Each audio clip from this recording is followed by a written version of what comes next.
Hello friends, welcomes to ions garden. இப்போ பனிக்காலம் முடிஞ்சு வெயில் காலம் ஆரம்பிச்சிருச்சுங்க. இப்போ இந்த 2-3 நாள் வெயிலுக்கு நம்மளுடைய செடிகள்லாம் ரொம்ப வாட ஆரம்பிச்சிருச்சு. இன்னும் ஏப்ரல் மேலெலாம் எப்படி தாக்கு பிடிக்க போகுது, நம்மளுடைய செடிகள்லாம் எப்படி தாக்கு பிடிக்க போகுதுன்னு தெரியலைங்க. அந்த வெயிலெல்லாம் நம்ம செடிகள் தாங்கி வளர, ஆரோக்கியமாக வளர, நம்ம வேஸ்ட்டுன்னு தூக்கி போடக்கூடிய எந்த ஒரு பொருளையும் வீணாக்காமல் நம்ம நீர் உரமாக மாற்றி நம்ம செடிகளுக்கு கொடுக்கணுங்க. அது என்னென்ன இப்போ நான் காமிக்கிறேன் பாருங்கள். இங்கே பாருங்கள், வீட்டில் பன்னு வாங்கி வச்சுருந்தோம். அது ஒரு வாரத்துக்கு மேலே ஆயிடுச்சு. இந்த பன்னு வேஸ்ட்டாக போச்சுங்க. இந்த பன்னெல்லாம் நம்ம தூக்கி போட வேண்டிய அவசியம் இல்லை. இதை அப்படியே நம்ம மிக்சியில் போட்டு தூள் பண்ணிக்கிடுவோம்.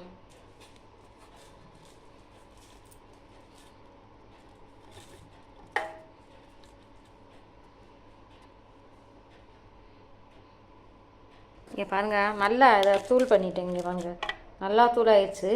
இதை இதை எடுத்து வச்சுப்போம். அடுத்தது இங்கே பாருங்கள், அன்றைக்கி சமையலுக்கு பயன்படுத்துனது வாழைப்பூ தோல், அதை கட் பண்ணி வச்சுருக்கேன். அதுக்கடுத்து முருங்கைக்கீரைலாம் குச்சி இலையெல்லாம் ஆஞ்சிட்டு முருங்கைக்கீரையெல்லாம் அப்படி கட் பண்ணி குச்சி இலையெல்லாம் கட் பண்ணி வச்சுருக்கேன். அப்புறம் வெங்காயத்தோல், உருளைக்கிழங்கு தோல் இதெல்லாம் வச்சுருக்கேங்க. இதெல்லாம் மிக்சியில் அடித்து நம்ம நீர் ஓரமாக மாற்றணும்.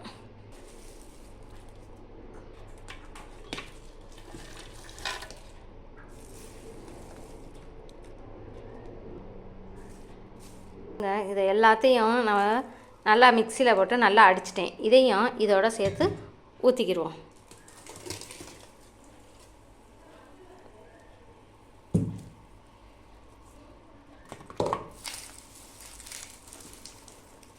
இப்படி எல்லாம் இருக்கிற அத்தனை பொருள்களையும் நல்லா மிக்சியில் போட்டு நல்லா அடிச்சிடணுங்க. அடித்து நம்ம இதை அப்படியே 2-3 நாளைக்கு புளிக்க வைக்கணும். நல்லா புளிக்க வச்சு நொதிக்க வச்சு கொடுத்தோம்டாக்க இதில் உள்ள நுண்ணுயிர்கள் தான் அதிகமாக பெறுங்க. இங்கே பாருங்கள், இதை அத்தனையுமே நல்லா மிக்சியில் வச்சு நல்லா அடிச்சிட்டேங்க. அடித்து இதை இது கூட நம்ம நாட்டு சர்க்கரையும் கலக்கணும். இங்கேங்க நாட்டு சர்க்கரை, கொஞ்சம் அளவு நாட்டு சர்க்கரையும் நம்ம கலந்துக்கிறோம். இங்கே பாருங்கள், நான் நாட்டு சர்க்கரை கொஞ்சம் போட்டிருக்கேன். ஏன்னா அந்த நாட்டு சர்க்கரை போட்டோம்னாக்க நுண்ணுயிர்களுக்கு நல்லா சாப்பாடாக இருக்குங்க. சீக்கிரமாக நொதித்தலும் ஆரம்பிக்கும். நம்ம உள்ளே இந்த பன்னு பன்னெல்லாம் கரைஞ்சிருச்சு. அப்படி தண்ணியில் பன்னும் இருக்குது. பன்னில் நம்ம அந்த மாவு, அந்த பன்னு சாஃப்டாக வர்றதுக்கு மைதா மாவில் ஈஸ்ட்டு கலந்துருப்பாங்க. அந்த ஈஸ்ட்டும் இந்த பன்னில் இருக்கிறதுனால எல்லாம் சேர்ந்து இந்த நாட்டு சர்க்கரை, ஈஸ்ட்டு, பன்னில் உள்ள ஈஸ்ட்டு எல்லாம் சேர்ந்து சீக்கிரமே நொதித்தல் ஆரம்பிச்சிடும். இது நல்லா நொதிக்க வச்சுருவோம். இதை நம்ம நொதிக்க வச்சிடும். இங்கே பாருங்கள், இதில் நான் அரிசி கழுவுன தண்ணி, பழைய மாவு, இப்போ புளிச்ச மோர் எல்லாம் கலந்து எல்லாமே ஒன்றா சேர்த்து இதில் வச்சுருக்குறேங்க. இந்த இதில் இந்த நம்ம மிக்சியில் அடித்து வச்சுருக்க இந்த பாருங்கள், இந்த கழிவுகளையெல்லாம் எடுத்து இதில் இப்போ ஊற்றிக்கிடுவோம்.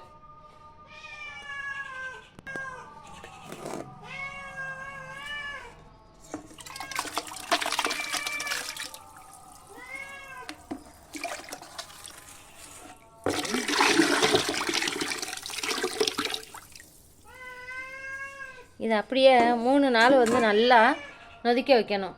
நல்லா நொதித்ததுக்கப்புறம் இதில் நிறைய நுண்ணுயிர்கள் வருங்க. அவ்வளவும் இதை அதுக்கப்புறம் இந்த 1 பங்கு இந்த தண்ணியோட எக்ஸ்ட்ரா 3 பங்கு தண்ணி கலந்து எவ்வளோ நம்ம எல்லா செடிகளுக்கும் கொடுக்கலாம். நம்ம 3 நாளைக்கு அப்புறம் இந்த காய்கறி கழிவுகள்லாம் மிக்சியில் அடித்து நொதிக்க வச்சோம். அது எப்படி நொதிச்சிருக்குன்னு பாருங்கள். இங்கே பாருங்கள், இந்த வெள்ளையாக ஆடையெல்லாம் ஆடை மாட்ட படர்ந்துருக்கிறதெல்லாம் அப்படி நுண்ணுயிர்களுங்க. இங்கே பாருங்கள், எவ்வளவு தான் அப்படி நொதிச்சு அது எவ்வளோ நுண்ணுயிர்கள் பெருகி இருக்குதுன்னு பாருங்கள். பார்த்தீங்களா? இதை அப்படியே கலந்து நம்ம செடிகளுக்கு எல்லாத்துக்கும் நம்ம இதோட இன்னும் 3 மடங்கு தண்ணி கலந்துக்கிறதுங்க. நம்ம இது அம்பட்டுமே காய்கறி கழிவுகள் தானே தவிர வேறு எக்ஸ்ட்ரா எதுவும் கலக்கலை. அதனால் நம்ம நல்லா நிறைய அந்த தண்ணி நம்ம எவ்வளவுக்கு டைல்யூட் பண்ண முடியுமோ அந்த அளவுக்கு கலந்துக்கிறணும். தண்ணியை கலந்துட்டு நம்ம செடிகளுக்கெல்லாம் இப்போ நம்ம கொடுப்போம். இங்கே பாருங்கள், நான் இதை சம அளவு தண்ணி ஊற்றி கலந்துக்கிட்டேன். ஏன்னா வாளியில் வந்து நிறைய இருந்ததுனால அதை தனியாக எடுத்து 2 வாளியில் வச்சுட்டு மிச்சம் இருந்ததை நல்லா கலந்து வச்சுருக்கிறேன். பாருங்கள் எவ்வளோவுக்கு டைல்யூட் பண்ண முடியுமோ அந்த அளவுக்கு டைல்யூட் பண்ணிட்டு பாருங்கள். நம்ம இதை எடுத்து எல்லா செடிகளுக்கும் ஒவ்வொரு கப்புக்கு கொடுத்துடலாம். அந்த இதில் அந்த மண் ஊத்தையில் சரண்டு இருந்துக்கிற அளவுக்கு அந்த தண்ணிகளை உள்ளே இழுக்கிற அளவுக்கு நம்ம தண்ணி ஊற்றணும். நம்ம கொடுக்குற தண்ணி எக்ஸ்ட்ரா ஆகி வெளியில் போயிடக்கூடாது. அந்த அளவுக்கு நம்மளுடைய செடிகளுக்கு நம்ம தண்ணி ஊற்றணும்.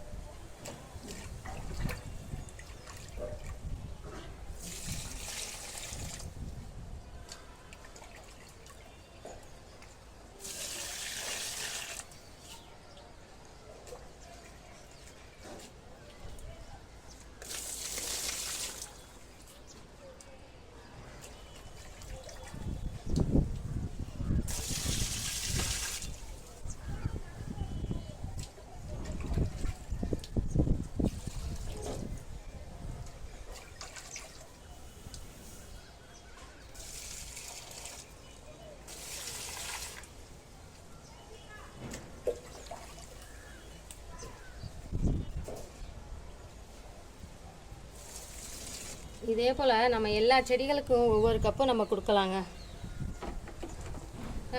இந்த நம்ம கழிவுண்டு வேணான்னு சொல்லி தூக்கி போடுற அந்த செடிகள் இந்த உரத்தில் இங்கே பாருங்கள் என்னுடைய சாண்டல் கலர் ரோஸு எவ்வளோ அழகாக பூத்துருக்குது பார்த்தீங்களா? பூக்களை பாருங்கள் எவ்வளோ பெருசு பெருசாக, இன்னும் மலரலைங்க, மொட்டாத்தான் இருக்குது. இங்கே பாருங்கள் எவ்வளோ அழகாக பூத்துருக்குது. இங்கே பாருங்கள்,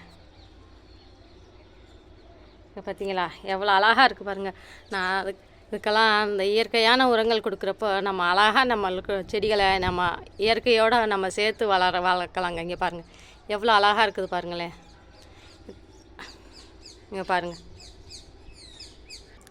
நம்ம வேணான்னு தூக்கி போடுற அந்த வெங்காயத்தோல், காய்கறி கழிவுகள் இதெல்லாம் வேஸ்ட்டாக நம்ம குப்பைக்கு தேங்க போடுவோம். அதை குப்பையில் கொட்டாமல் நம்மளுடைய செடிகளுக்கு அதை நீர் உரமாகவும் கொடுக்கலாம்.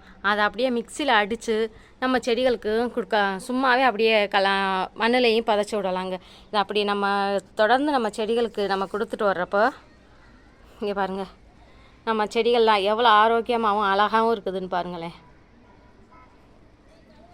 எவ்வளோ அழகாக இருக்குது பாருங்கள், எவ்வளோ ஆரோக்கியமாக இருக்குங்க.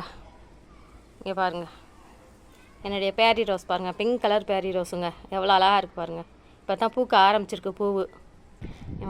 இந்த மாதிரி நம்ம இயற்கையான உரங்களோ நீர் உரங்களோ இப்படி மாற்றி மாற்றி நம்மளுக்கு திட உரம் நீர் உரண்டு மாற்றி நம்ம செடிகளுக்கு கொடுக்குறப்போ நம்ம செடி இந்த வெயிலை தாங்கி இந்த அடிக்கக்கூடிய இந்த கோடைக்கால வெயிலை தாங்கி நல்லா வளரக்கூடிய சக்தியை அதுக்கு எடுத்துக்கணுங்க. எவ்வளவு தான் நம்ம உரங்கள் கொடுத்தாலும் அதுக்கு நம்ம தொடர்ந்து 15 நாளைக்கு ஒரு தடவை திட உரம் கொடுக்கணும். அதே போல் வந்து நம்ம வந்து 3 நாளைக்கு ஒரு தடவை நீர் உரம், சத்தான நீர் உரங்கள் கொடுத்துடணுங்க. இந்த காய்கறி கழிவுகள், அப்புறம் வந்து நம்ம கடலை புண்ணாக்கு கரைசல், அப்புறம் மீன் அமிலம், பஞ்சகாவியம், கெம்மு அப்படிங்கிற எல்லா நீர் உரங்களும் நம்ம மாற்றி நம்ம செடிகளுக்கு தொடர்ந்து கொடுத்துட்டு வரணுங்க. அப்போ தான் நம்ம செடிகள்லாம் ஆரோக்கியமாக இருக்கும். இங்கே பாருங்கள் என்னுடைய செடிகளை பாருங்கள், இந்த வெயிலை நம்மளுடைய செடிகள்லாம் தாங்கி வளரக்கூடிய சக்தியை நம்ம தாங்க அதுக்கு கொடுக்கணும். இங்கே பாருங்கள் என்னுடைய மல்லிகை செடியெல்லாம் பாருங்கள் அப்படி எவ்வளோ அழகாக இருக்குதுன்னு பாருங்கள். இப்போ வந்து இந்த வருஷத்துடைய சீசனுக்காக நான் அந்த செடிகளெல்லாம் ரெடி பண்ணிக்கிட்டு இருக்கேங்க. அந்த செடிகளெல்லாம் வந்து பாருங்கள், இந்த வந்து செவத்து கட்டையில் வச்சுருந்தேன், இந்த கட்டையில் வச்சுருந்தேங்க. அந்த இடம் பத்தாமல் இருக்கிறதுனால அதெல்லாம் தூக்கி கீழே வச்சுட்டு இந்த ரோஜா செடியெல்லாம் தூக்கி இந்த கட்டையில் வச்சுட்டேங்க. இன்னும் பாருங்கள் இடம் எவ்வளோ ஃப்ரீயாக இருக்குது. வந்து அப்படி கசகசன்னு நெருக்கி போய் கிடந்துச்சு பார்த்தீங்களா, இடமெல்லாம் எவ்வளோ ஃப்ரீயாகிடுச்சு. இப்போ பாருங்கள் இங்கே பார்த்தீங்களா எவ்வளோ ஃப்ரீயாக இருக்குது. இன்னும் இந்த இடத்துல எல்லாம் வந்து நான் செடிகள் வாங்கி வைக்க ஆரம்பிக்கணும். என்னுடைய இந்த பதிவு உங்களுக்கு பிடிச்சிருந்தா எனக்கு சப்போர்ட் பண்ணுங்கள், சப்ஸ்கிரைப் பண்ணுங்கள், ஷேர் பண்ணுங்கள். Happy gardening.